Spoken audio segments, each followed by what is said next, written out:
Buenos días, Cubanet. Gracias por conectarse a este espacio este miércoles 9 de julio en Buenos días, Cubanet. Como es habitual ya de lunes a viernes a las 9 de la mañana les estaremos transmitiendo desde La Habana las noticias más relevantes de la jornada sobre Cuba y su diáspora.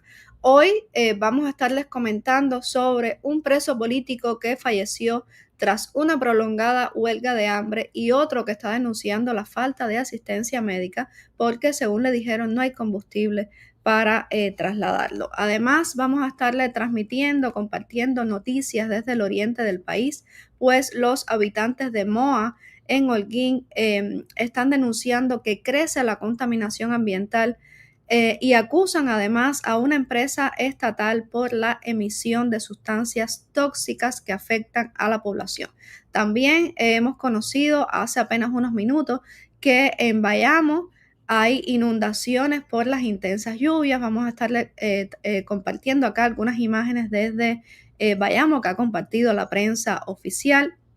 Además, fue cesado de su cargo como secretario general de la CTC, Ulises Guilarte de Nacimiento, que se mantuvo en el cargo durante 12 años. Además, vamos a estarle contando lo sucedido justamente ayer, cuando en la residencia del embajador varios de los periodistas independientes dentro de la isla, activistas, familiares de presos políticos, logramos llegar y compartir un mensaje, es decir, nos transmitieron un mensaje del secretario de Estado Marco Rubio directamente a la sociedad civil cubana, y además estuvimos intercambiando con el subsecretario de Estado Christopher Landau. Vamos a estar compartiéndoles qué fue lo que sucedió, cuál fue el mensaje de Marco Rubio y la trascendencia también de esta reunión que sostuvimos pese al acoso al que somos sometidos constantemente por parte de la seguridad del Estado. También para el final de este programa vamos a comentarles una noticia también que trascendió en estos días, y es que España premió al régimen cubano es decir, va a condonar hasta 375 millones de euros de la deuda externa que tiene Cubana. Y como siempre, les compartiremos algunas imágenes de la jornada. Así que quédese con nosotros que ya comenzamos.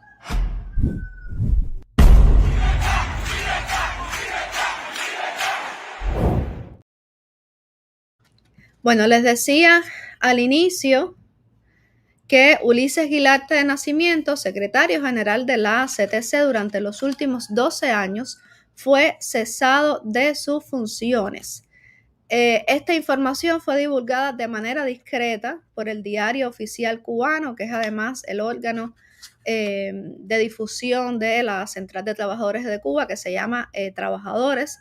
Y la información fue transmitida durante la cobertura del Pleno del Consejo Nacional de la CTC, y hasta el momento de publicación de la noticia no se había convertido en titular de ningún medio cubano. El vicepresidente cubano Roberto Morales Ojeda destacó durante el evento la trayectoria de este señor, Guilarte de Nacimiento, y resaltó, cito, su rica trayectoria política iniciada en el movimiento sindical, además de reconociendo los cargos políticos previos que ocupó.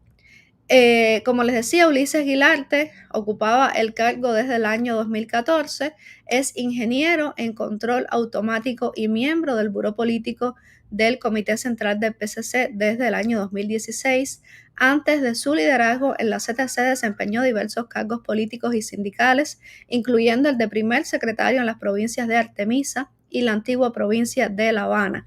Además, ha sido diputado a la Asamblea Nacional desde el año 2008 y miembro del Consejo de Estado desde 2013. Por supuesto,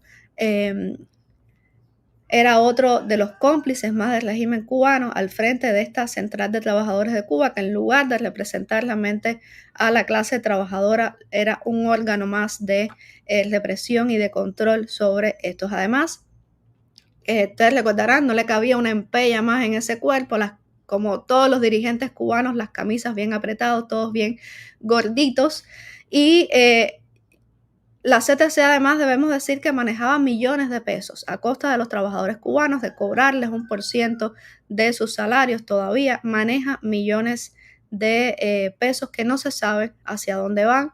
Así que, bueno, son parte de las investigaciones que tenemos que hacer en algún momento. Sabemos que no hay transparencia ninguna en este sentido por parte de los dirigentes cubanos. Pero hasta este minuto, tras cesarlo de su cargo, no se ha comunicado quién lo va a sustituir. Así que tampoco se sabe el motivo de que lo cesaran de su cargo, porque además, insisto, este era uno de los personajes más cercanos al régimen cubano, más lamebotas de la dictadura. Y a mí no me gusta compartir discursos oficiales, pero no puedo dejar de pasar esta ocasión para compartir acá un fragmento del discurso de Díaz-Canel en este pleno del partido que sesionó el pasado fin de semana. Y me está gustando esto también del contradiscurso, ¿no? Del análisis de discurso, de desmontar el discurso, de demostrar también todas las mentiras. Vamos a ver este fragmento de este discurso de Díaz-Canel en el pleno del partido el pasado fin de semana, que por cierto, después, finalizando prácticamente este pleno del partido, donde por supuesto no resolvieron nada, viajó inmediatamente a Brasil con su esposa, la no primera dama, y digo no primera dama porque ellos han dejado claro que ella, en Cuba no existe el cargo de primera dama, pero sin embargo ella no se pierde ningún viaje internacional. Fueron a Brasil para participar en la cumbre de los BRICS, para supuestamente, bueno, buscar apoyo a la crisis, financiamiento, un salvavidas para la grave crisis que atraviesa la isla. Pero vamos a ver este discurso, un fragmento de este discurso de Díaz-Canel, y vamos a tratar de desmontar estas falacias. Los cubanos sabremos descubrir siempre múltiples puertas allí donde se presente una crisis que pueda significar para otros el anuncio de lo imposible. Eso explica que estemos aquí, porque sucesivas crisis siempre nos han catapultado a sucesivos logros. Bueno, sucesivas crisis nos han catapultado a sucesivos logros. ¿Qué logros? Tras 66 años de construcción del socialismo, porque llevamos más de 6 décadas construyendo socialismo. Hace unos días una funcionaria también gubernamental en la televisión diciendo que Cuba no era socialista, que Cuba estaba en el proceso de construcción de socialismo. ¿Hasta cuándo? 100 años vamos a estar construyendo socialismo hasta que se den cuenta finalmente de que no funciona, porque además que no ha funcionado en ninguna parte. Y además, ¿qué logros? Los supuestos logros que constantemente han enunciado de la salud, la educación, están en el piso. No hay médicos, casi no hay personal sanitario.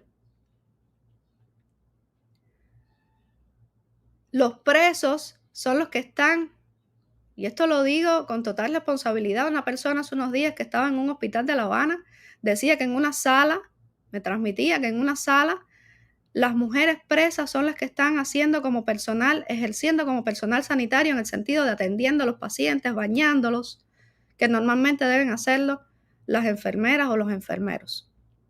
No hay medicinas, no hay antibióticos. Hace poco publicamos en Cubanet un reportaje con entrevistas a personal de salud donde afirmaban incluso que los pacientes en Cuba estaban falleciendo en las salas de urgencias por la falta de medicamentos básicos, por una hipoglucemia.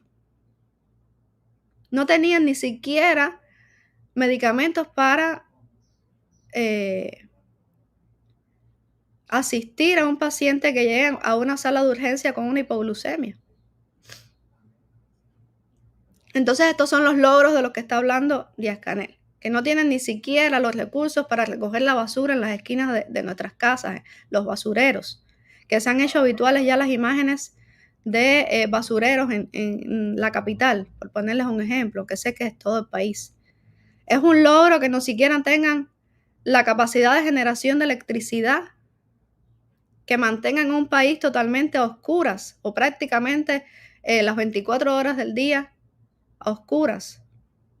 A esos logros se refiere Díaz-Canel, que hayan ocurrido 4 colapsos energéticos desde octubre del pasado año y que estemos ya siempre pendientes de que pueda ocurrir un nuevo colapso porque no hay combustible, las termoeléctricas no paran de tener averías. No sé si se referirá a los logros de la cúpula, de él mismo, de estar viajando constantemente con su esposa, de tener negocios, no sabemos, es muy probable que también Díaz-Canel tenga sus negocios y sus testaferros, pero muchos de los familiares, de los Castro y de la cúpula militar cubana, ya lo hemos expuesto en Cubanet, tienen negocios, la hija de Mariela Castro, Sandro Castro, otros militares también, ex oficiales de la seguridad del Estado u oficiales de la seguridad del Estado porque ellos nunca se retiran del todo, que han debutado como emprendedores, el nuevo sector privado en Cuba. Vamos a seguir escuchando a Díaz-Canel. Porque amamos superarnos a nosotros mismos, porque no nos gusta perder y ni por asomo rendirnos, y porque la actitud de luchar va en la identidad como un código inextirpable de nuestra secuencia genética. Luchar. La que lucha es una madre que diariamente está tratando de buscar qué darle de comer a sus hijos o qué mandarle de merienda a las escuelas. El anciano que no puede vivir de su chequera, de su pensión y anda buscando en la basura qué comer. Esos son los verdaderos luchadores ahora mismo. Están luchando por la supervivencia. El cubano, de una tradición de lucha por su cubanía, por su nación, por patriotismo, se ha convertido en un ciudadano que lucha por la supervivencia.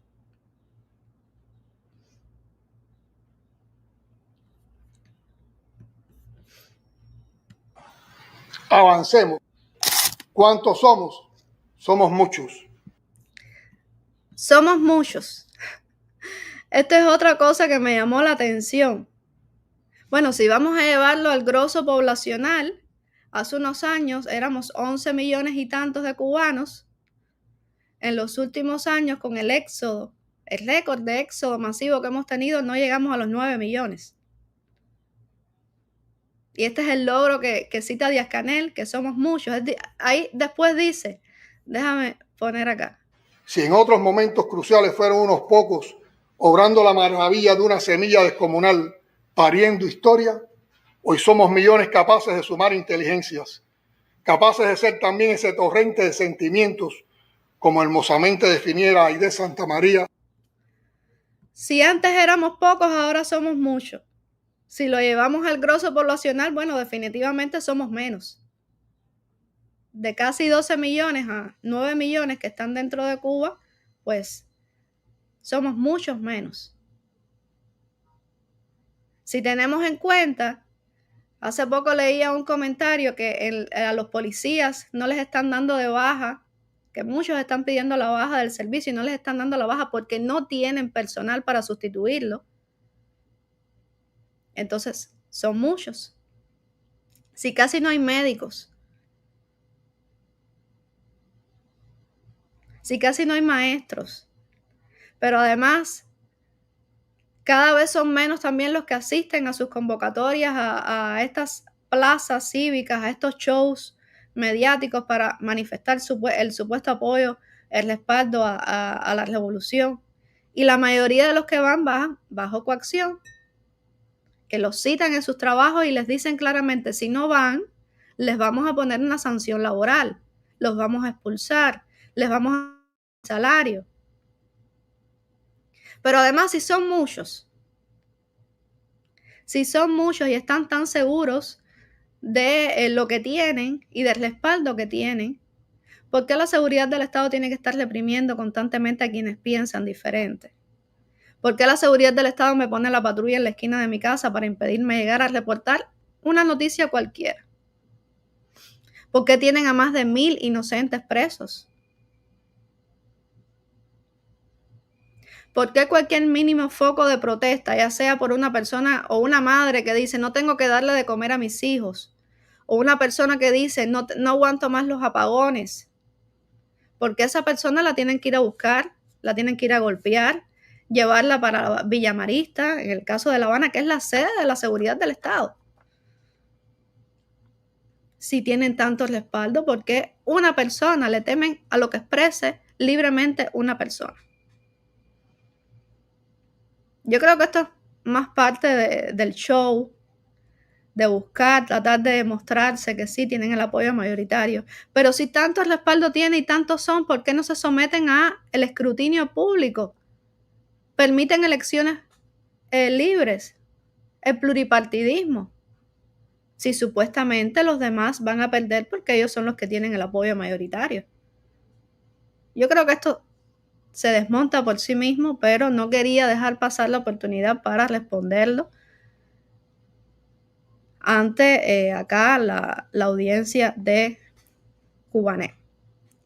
Yo, bueno, me despido del puesto a dedo y paso a comentarles otras noticias también o más relevantes del acontecer cubano, porque en el oriente del país, específicamente en Bayamo, y acá les voy a compartir un video que publicó Cuba Debate, que es un medio oficialista también, pero bueno, les doy el crédito, pero creo que es relevante porque muestra también lo que está sucediendo en el oriente del país. Y se trata de inundaciones en Bayamo por las intensas lluvias. Vamos a ver lo que reporta la corresponsal de Cuba Debate.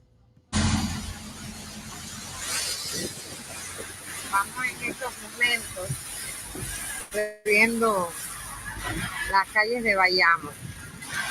Han sido precipitaciones más de 2 horas y realmente están las calles inundadas. Vámonos dirigiéndonos hasta calle 20 de Siboney, hasta 26, donde nos informan que hay una situación mucho más complicada. Y adoptaremos las medidas necesarias para enfrentar esta situación. Siempre le pedimos a nuestra población que mantengan la disciplina y no cometer imprudencias, porque a partir de esta situación se han provocado averías y pueden haber cables caídos. Por lo tanto, bueno, esperemos que no haya costos de vidas humanas para los residentes en Baracoa y nos mantendremos pendientes también de lo que suceda por allá. Además, debemos tener en cuenta de que estamos ya en temporada ciclónica, que hemos visto los desastres naturales que ha provocado en Cuba, fenómenos meteorológicos en estas temporadas y que además las personas se quedan prácticamente en el abandono tras el paso de estos huracanes porque el régimen cubano no responde y las ayudas internacionales que llegan para esas personas pues pasan a la reserva estatal y migajas es lo que da a las personas que lo han perdido todo y además se los cobran. Eso lo hemos denunciado anteriormente. También en el oriente del país nos llega esta denuncia de los pobladores de Moa, en Holguín. Una carta enviada al periodista Mario Pentón y numerosos testimonios de redes sociales denuncian la grave situación ambiental que vive el municipio de Moa en la provincia de Holguín.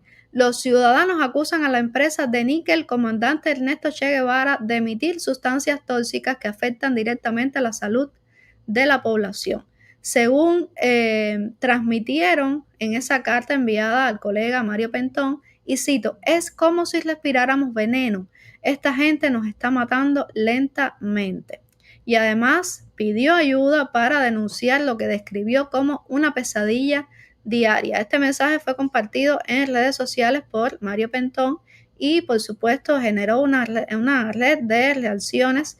Según la misiva, la contaminación es constante y visible. Según dijeron, y cito, limpias y al momento ya está sucio otra vez. Lo que sale de tu garganta es negro.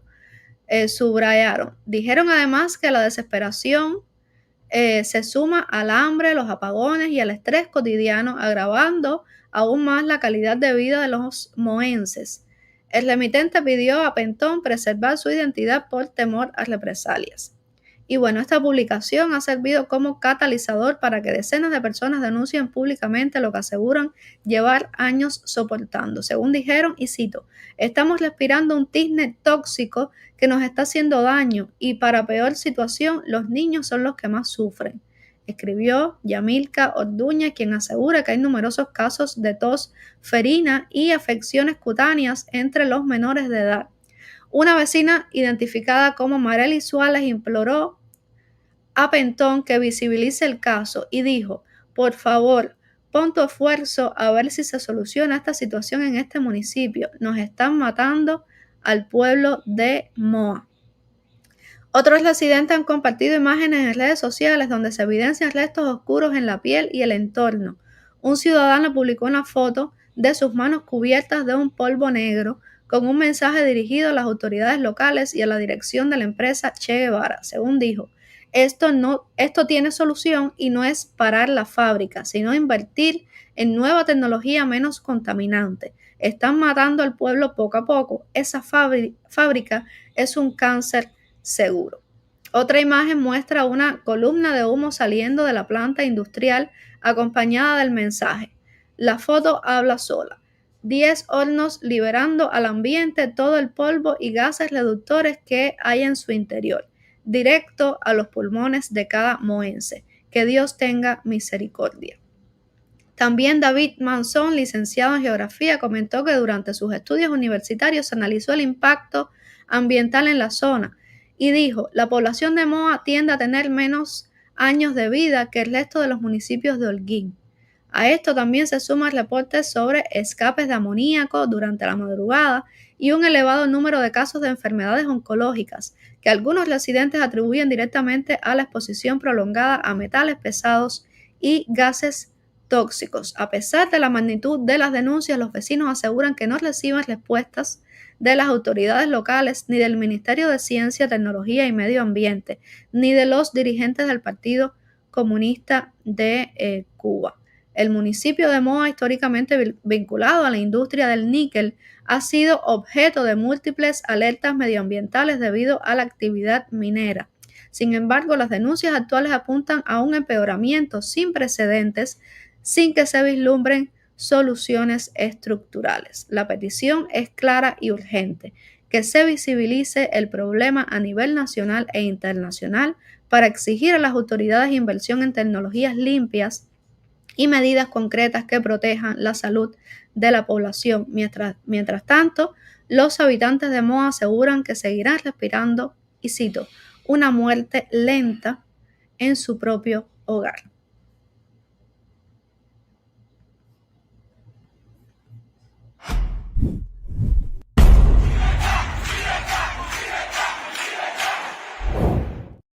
Como les anunciaba al inicio, hay 2 denuncias de presos políticos que nos han llegado a nuestra redacción en las últimas jornadas. El preso político cubano Giancarlo González falleció tras sostener una prolongada huelga de hambre iniciada en el mes de abril en protesta por una petición fiscal de 20 años de prisión. El Centro de Información Legal Cubalex confirmó el deceso este martes en una publicación en la red social X, en la cual denunció las condiciones que condujeron a la muerte del joven. Según dijo Cubalex, y cito, el preso político Giancarlo González se encontraba en huelga de hambre desde el mes de abril en protesta por una petición fiscal de 20 años de prisión. También dijeron que había sido detenido el 17 de mayo y acusado sin pruebas de haber prendido fuego a un cañaveral. El joven permanecía recluido en la prisión La Pendiente en la provincia de Villa Clara antes de ser trasladado al Hospital Provincial Arnaldo Milián en Santa Clara, donde falleció tras ser reportado con pronóstico reservado como consecuencia del grave deterioro de su salud. De acuerdo con la información recibida por Cubalex, en mayo González llevó a cabo una forma de protesta extrema. Se cosió la boca y los ojos para denunciar su situación. La organización calificó su encuentro. En el mismo hospital donde falleció el reo, permanece internado Miguel Alfonso Jiménez Martínez, quien también se encuentra en huelga de hambre desde hace más de 2 meses en protesta por la severidad de su condena tras ser acusado de supuestamente lanzar piedras a una tienda, según denunció Cubalex. Ante su grave estado de salud, las autoridades modificaron su medida cautelar de prisión provisional a una obligación de comparecencia ante el instructor penal, aunque su condición médica sigue siendo reservada y delicada. Cubalex señaló que ambos casos forman parte de un patrón sistemático de abandono y desprotección por parte del Estado cubano hacia las personas privadas de libertad que recurren a la huelga de hambre como forma de protesta. Asimismo, advirtió que la libertad suele concederse solo cuando la salud está gravemente deteriorada como una estrategia para eludir responsabilidades por muertes bajo custodia. En el pasado mes de junio trascendió que al menos 24 personas habían fallecido bajo custodia del Estado entre enero y junio del año 2025, según un informe publicado por la Iniciativa para la Investigación y la Incidencia, organización de derechos humanos con sede en México, antes conocida como Justicia 11J. Del total de muertes, 8 ocurrieron como consecuencia directa de la negación deliberada de atención médica, una de las formas más frecuentes de maltrato denunciadas en las cárceles del país. Y también un preso político ha denunciado la falta de asistencia médica. Déjenme compartirles acá la imagen.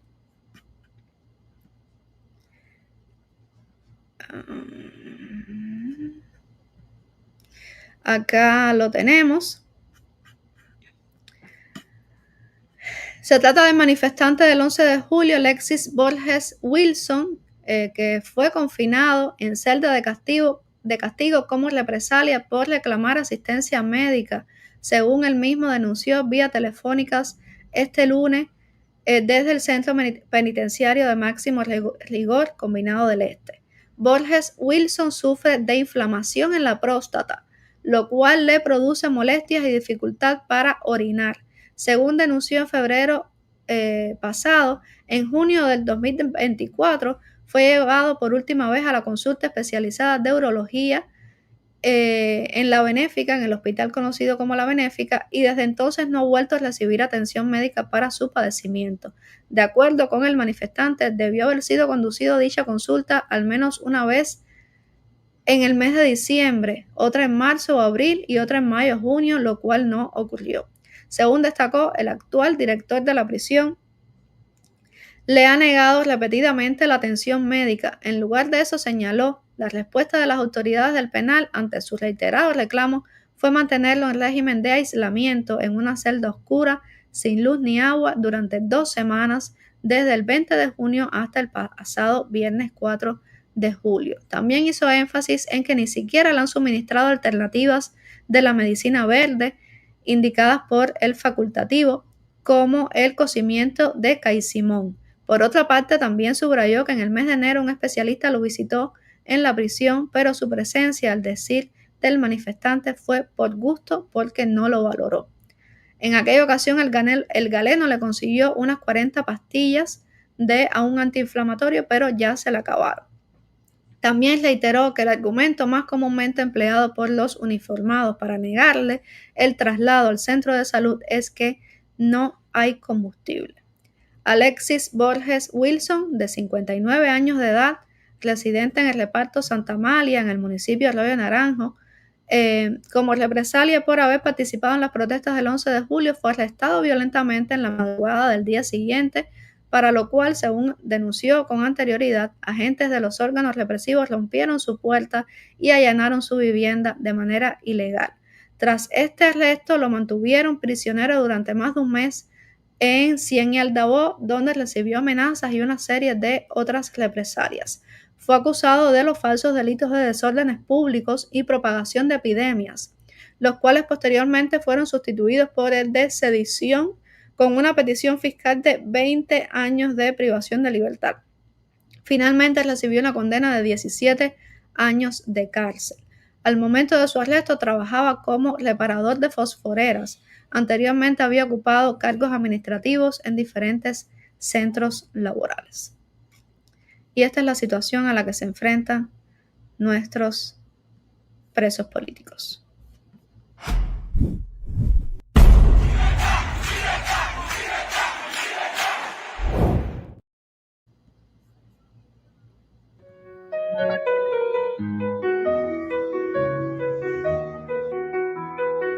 Hola, bienvenida. ¿Qué cosa? Margaret.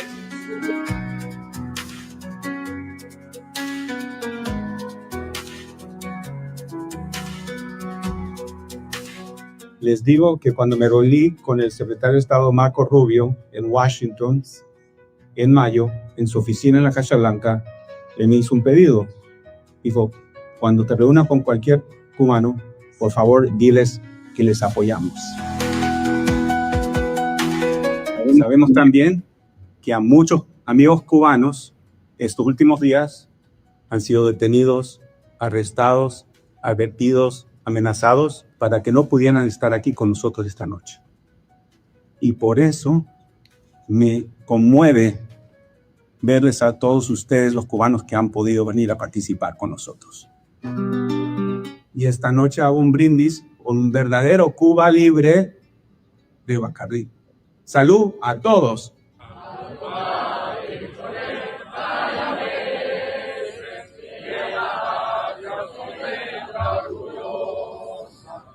Or the land of the free.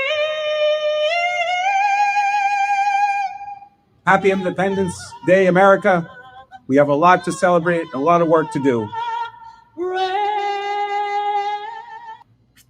Bueno, este es un fragmento del video publicado por la embajada, la página de la Embajada de los Estados Unidos en La Habana, de esta fiesta por el 4 de julio que se hizo la pasada semana, 2 días antes, en la residencia del embajador en La Habana. Estuvimos comentando sobre lo sucedido ese día, como varias personas, sobre todo activistas de derechos humanos, periodistas, tuvieron vigilancia para impedirles asistir. Otros de los invitados fueron amenazados directamente por la seguridad del Estado para que no asistieran. No obstante a esto, el embajador y su equipo de trabajo, bueno, el encargado de negocios es el título oficial, tuvo la amabilidad, vamos a decirlo así, de concertar una nueva cita con algunas de esas personas que no pudieron asistir. Y esto ocurrió justamente en la tarde de este martes en la residencia del embajador de los Estados Unidos. Y además, donde nos transmitieron directamente el mensaje del secretario de Estado Marco Rubio a la sociedad civil cubana.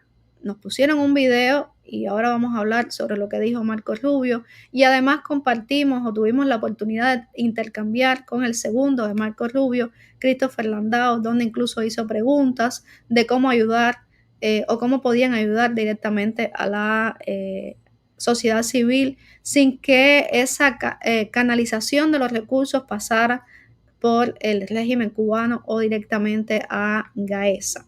Ya saben que hemos expuesto los mecanismos que ha creado Gaesa con organizaciones, agencias en otros países para canalizar todos esos dólares que las familias o las ayudas humanitarias que llegan a Cuba vayan directamente a ellos. El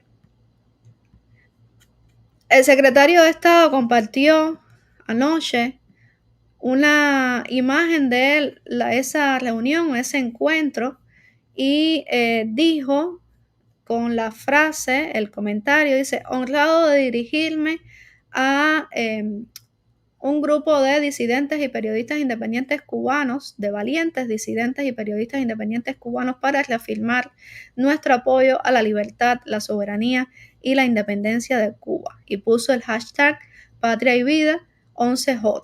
Este encuentro, debo decir, además de para concertarlo con las personas que no pudieron asistir a la celebración del 4 de julio, se hizo también para conmemorar el cuarto aniversario del 11 de julio, que va a ser justamente en apenas 2 días. Y en esta ocasión, Marco Rubio transmitió este mensaje a los representantes de la sociedad civil cubana. Según dijo, y cito, el 11 de julio de 2021 marcó un cambio, una nueva época para Cuba. Déjenme compartirles acá la imagen de Marco Rubio.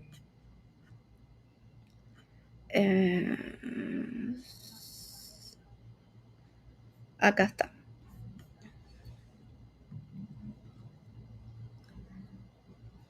Según dijo, el 11 de julio de 2021 marcó un cambio, una nueva época para Cuba, y sé que esos videos del pueblo cubano en las calles de la isla exigiendo libertad y el fin de una dictadura ilegítima es la mejor explicación para esos que están fuera de la isla y que aman la libertad y tienen esperanzas en la libertad de Cuba.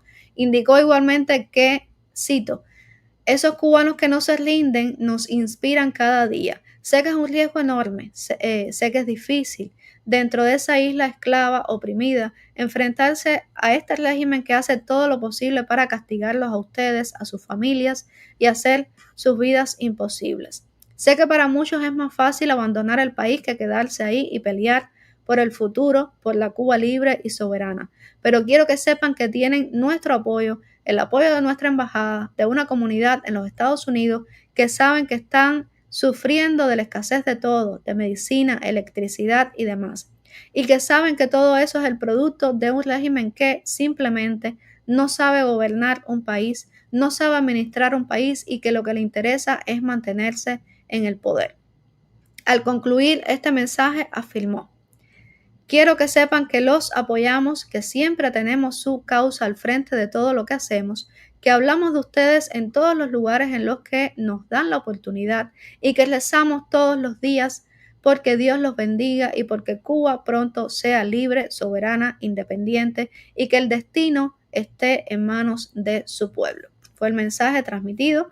Yo creo que es relevante porque desde el inicio de su llegada al gobierno dentro de esta administración Trump, Marco Rubio, que además es descendiente de cubanos, que conoce de primera mano lo que sucede en Cuba, ha expresado, ha manifestado de diversas maneras estar pendiente de la situación de Cuba, que es mucho más además de lo que han hecho otras administraciones, y ha enviado constantes mensajes a la comunidad cubana, se ha reunido incluso con representantes de la comunidad cubana y además su representación en La Habana a través de este encargado de negocios Mike Hammer ha sido de las más activas y frontales con la dictadura, al punto de que están conscientes del peligro de que sea Mike Hammer declarado persona no grata por parte de las autoridades, de que ha sido interpelado incluso por emisarios del régimen cubano en las calles para exigirle supuestamente la importancia de que los Estados Unidos eliminen el bloqueo o el supuesto bloqueo, que al final no es bloqueo, que en estos, digamos, actos de repudio que ha tenido en todos sus viajes que ha realizado por el país para hablar directamente con las personas de a pie, el cubano de a pie, que debo decir además la mayoría, a no ser estos casos aislados que al final se ha demostrado que han sido enviados del régimen, la mayoría están en contra o han manifestado estar en contra de el sistema político impuesto en la isla. Como les decía, tras escuchar este mensaje de Marco Rubio, tuvimos un intercambio. Déjame ver si tengo por acá la imagen. Acá está. Tuvimos un intercambio con el segundo de Marco Rubio. Se trata de Christopher Landau, que es el subsecretario de Estado de los Estados Unidos. Ahí había periodistas independientes. Yo tuve la oportunidad de participar. También había, familiares de presos políticos, católicos, activistas de derechos humanos. Ahí estamos viendo algunos de los que estábamos en esa foto que nos tomamos al final. En el caso de Christopher Landau, dijo además que los Estados Unidos estaban comprometidos con la defensa de los derechos humanos y que apoyaban al pueblo cubano en su lucha por la libertad y la democracia, que esa charla que sostenían con nosotros era para tener la oportunidad de escucharnos y de saber cómo podían ayudar de manera más eficaz la lucha del pueblo cubano. Además, algo que debo resaltar y me llamó mucho la atención, y es que dijo que sabían que el régimen cubano estaba escondiendo mucho dinero a través de Gaesa y que ese dinero estaba siendo invertido en hoteles de lujo y otros proyectos, mientras el pueblo cubano no tenía acceso a servicios básicos.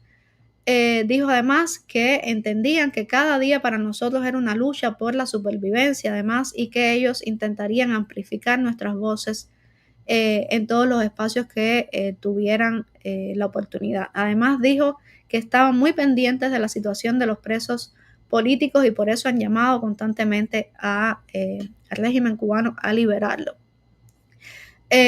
Tuvimos algunos la oportunidad de hablar o de transmitirle directamente a Christopher Landau la situación. En el caso de, por los familiares de los presos políticos, habló Wilber Aguilar, padre de uno de los manifestantes del 11 de julio, que expresó todas las torturas a las que son sometidas no solo los presos políticos, sino también sus familiares, y dijo además que sus corazones se quedaban con ellos en prisión en cada visita. También Jenny Tawada, madre también de otro de los manifestantes del 11 de julio, intervino para pedir que tuvieran en cuenta a los presos políticos en primer lugar y como los que más están sufriendo actualmente en Cuba. También por los presos políticos habló Berta Soler, habló también África Reina, que agradeció de los Estados Unidos el apoyo. En el caso de Berta Soler, expresó preocupación por José Daniel Ferrer, Félix Navarro y además por las damas de blanco que están encarceladas. En el caso del artista África Reina, agradeció, decía, el respaldo de los Estados Unidos y aseguró que esa visibilidad es lo único que de alguna manera respalda el activismo por los derechos humanos en la isla. Y también explicó una obra que se presentó en esta ocasión, una obra del artista Luis Manuel Otero Alcántara, que era, consistía en un vaso de mojito a medio llenar, que según explicó, constituye una denuncia contra el régimen cubano y su estrategia de secuestro de los símbolos nacionales como el mojito, que han sido reducidos a herramientas de propaganda turística o para atraer turismo. En mi caso, también tuve la oportunidad de hablar por la prensa independiente, pero traté de que mi intervención fuera un poco más amplia. Y dejé claro que lo primero que dije fue que había que tener en cuenta primeramente que estábamos ante una dictadura criminal, terrorista y mafiosa y que ese era el tratamiento que debía recibir. Que debían tener en cuenta que el régimen cubano era el mayor enemigo de los Estados Unidos en la región, que quizás no tiene ese poderío militar capaz de hacer frente a un país tan poderoso como los Estados Unidos, pero que sí tiene muchas influencias y que ha sido capaz de desestabilizar muchos países de la región, además con la complicidad o la intervención directamente en Venezuela, también en Nicaragua y en otros procesos de desestabilización de la región. Que no subestimaran este poderío y que además, bueno, la prensa independiente y toda la oposición dentro de la isla debía recibir mucho apoyo en este enfrentamiento a la represión. Además dejé claro que si bien como en otros países no somos los periodistas asesinados o torturados, es porque el régimen cubano se ha especializado en otras técnicas de tortura y de silenciamiento que dejan menos evidencias. Y es los interrogatorios, las amenazas, todas estas presiones psicológicas a las que somos sometidos, no solo nosotros, sino también nuestra familia, y que se debía tener en cuenta esto también. Además agradecí por supuesto toda la oportunidad de hablar porque es algo que hemos pedido, solicitado no solo a los Estados Unidos sino a todos los gobiernos, las administraciones, los embajadores que se piden al menos reunir conmigo. Siempre dejo claro que no solo no me escuchen a mí, que escuchen a todas estas personas, que escuchen el sufrimiento, la tortura, que pregunten qué pueden hacer. De hecho, ahí se transmitió una idea también de cómo evitar que estas ayudas directas al pueblo cubano se canalizaran a través de Gaesa. Y una de ellas es, que la dijo Elsa Morejón, apoyarse en organizaciones de la sociedad civil como las iglesias, también pudiera ser a través de los masones, de las logias masónicas. Es decir, existen varios mecanismos en los que hay que tener voluntad para hacerlo. Pero que en última instancia, eso sí me gustó mucho de la intervención de Elsa Morejón, esposa de Oscar Elías Bisset, Independientemente de esto, la mejor ayuda que le pueden dar al pueblo cubano es ayudarnos a alcanzar la libertad. El pueblo cubano no quiere migajas, el pueblo cubano no quiere seguir sobreviviendo de un poquito de azúcar, un poquito de arroz, unas medicinas para combatir cierta enfermedad. En definitiva, lo que quiere todo el cubano es libertad, prosperidad. Y ya entonces vamos a poder tener acceso a los suministros básicos, a comida, a medicina, a la prosperidad. Y bueno, esta foto que ven acá fue ya al finalizar el encuentro. Mike Hammer, que es el encargado de negocios, también, lamentó que muchos de ellos no hubiesen podido asistir a la celebración del 4 de julio, pero aseguró que seguirá apoyando siempre a la sociedad civil cubana mientras permanezca en La Habana y mientras tenga el apoyo, el respaldo de Marco Rubio y de Donald Trump. Según dijo, pueden contar con nosotros.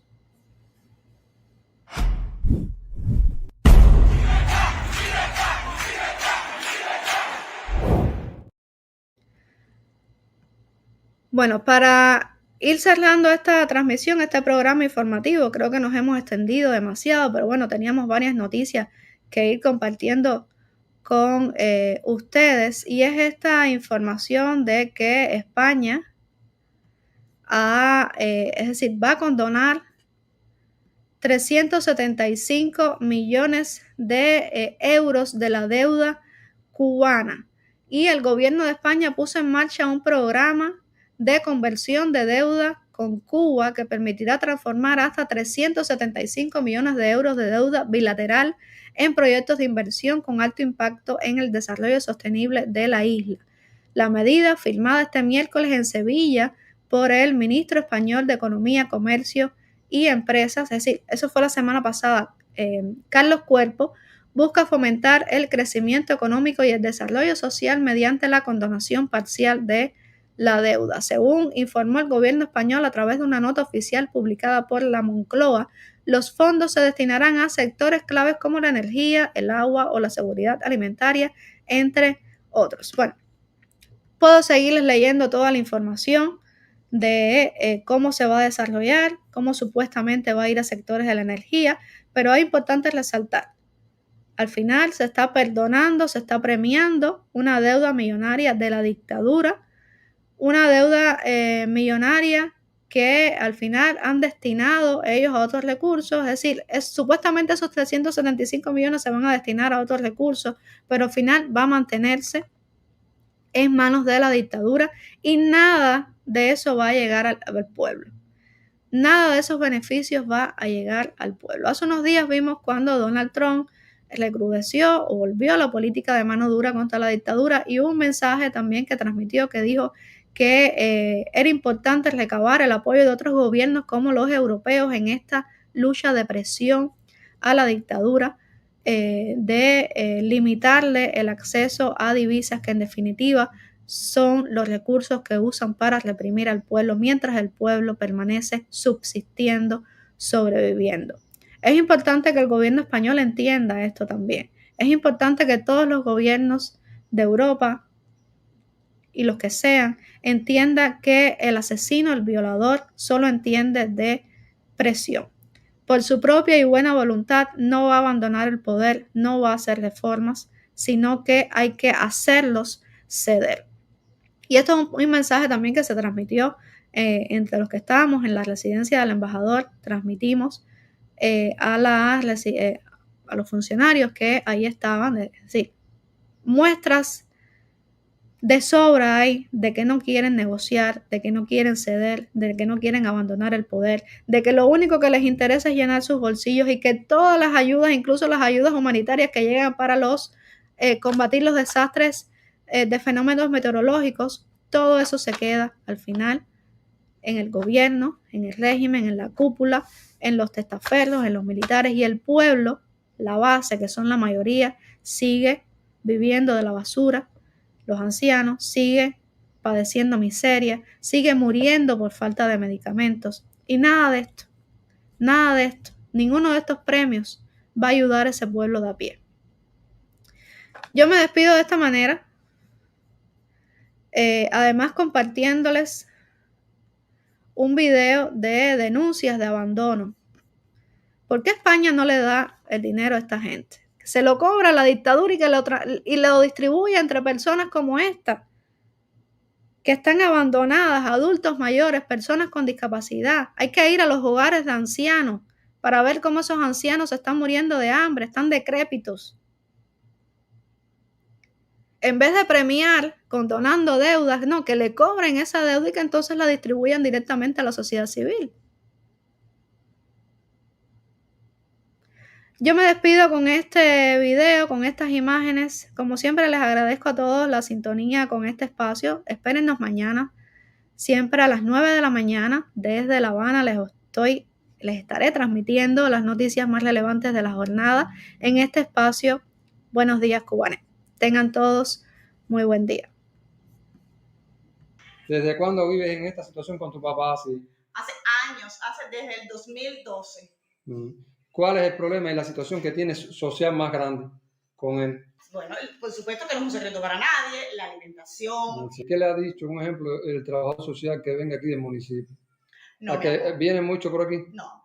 Te diré que desde el 2012, que él está en esas condiciones, aquí el trabajador social ha venido una solita vez, cuando mi mamá falleció, hace 6 meses. Fui al órgano del trabajo para ver qué beneficios tenía yo en la nueva ley del Código de la Familia, porque yo soy trabajadora, yo soy maestra, para ver si yo pudiera ser yo misma la cuidadora de mi papá, porque no tengo, antes tenía la ayuda de mi mamá, ahora no la tengo. Me dijeron que iban a venir, porque yo no podía ser la cuidadora, a mí no me podían pagar para yo ser yo misma la cuidadora, yo no podía dejar mi trabajo, porque por supuesto yo gano, yo tengo que ganar, porque a mí no me vienen aquí a traer nadie, ni un litro de leche, porque nunca me han dado ni un litro de leche. Iba a decir, ¿por qué te haces con el lío de la leche y los desayunos? Yo comprando 150 pesos todos los días la leche. Nunca me han dado una estilla de un pedacito de carne, nada, para una persona que tiene 98 años y hace más de 12 años que está encamado. ¿Qué le han dicho las autoridades, como ejemplo, el delegado le interesa mucho su caso social aquí y esas cosas? No, el delegado, por ejemplo, cuando venían las cosas por el kiosco y eso, sí, ellos me priorizaban. Y si quedaban unos paquetitos de carne, les sí priorizaban a los encamados. Pero fuera de ahí, aquí a esta casa, nunca ha venido nadie. No. En sí, en el municipio no te han ayudado en nada socialmente con él, no, con cosas de desayuno y nada. Jamás. Ya te digo, cuando fui al órgano del trabajo, me dijeron que iban a venir a hacerme una visita. Y nada. Mi madre hace 6 meses que falleció. Y aquí no ha venido nadie. Es una falta de respeto. ¿Cuál es el problema y la situación que tienes tú con tu casita y socialmente? ¿Cuál es el problema más crítico que tú tienes? Bueno, el problema más crítico que tiene es que eso está malo y se moja y esto y lo otro. ¿Y qué le han dicho, un ejemplo, el delegado y estas otras personas que han pasado por aquí? Bueno, que me van a darle esto, me van a dar lo otro y no me han dado nada. No te han dado nada. Y viviendo en piso de tierra con una muchacha. Y piso de tierra también. Que se fatiga. Que se fatiga. ¿Es crónica por casualidad asmática? Una niña. Eso es lo que dicen, muchas mentiras que meten y a veces viene con la trabajadora social y la trabajadora social viene sola. ¿Qué quisieras usted con su situación, que eres limitado físico y eso, que pasara con tu caso socialmente? Que me ayuden y a ver si me puede resolver que sea una casita para vivir con mi familia. Todo eso se moja, mira, voy a comer. Sí. Empacar las planchas así. Y otra cosa, no le han dado ningún módulo de colchón ni nada de eso. Nada te han dado. Y un ejemplo, y lámparas para alumbrarte de luz y eso. Con esto de los apagones y esas cosas, ¿qué te haces para cocinar? Bueno, con lo que tú, eso, muéstrame a tú cocinas, a ver. Aquí atrás tengo una cocinita de leña. ¿Con leña cocinas? Mira. Con un sitio para cocinar. Cocinando con leña. Porque, un ejemplo, ¿qué ganas tú socialmente? ¿Qué te dan, un ejemplo? Me pagan 1,000 pesos. 1,000 pesos. Que eso no te da para comprar el carbón con el precio que tiene el carbón. Y otra cosa, a usted no le dan una asistencia social de comida y eso, y un ejemplo, y leche o algo de eso con la situación que tú tienes, porque tú no puedes trabajar mucho como tú estás. Nananina, eso fue un día.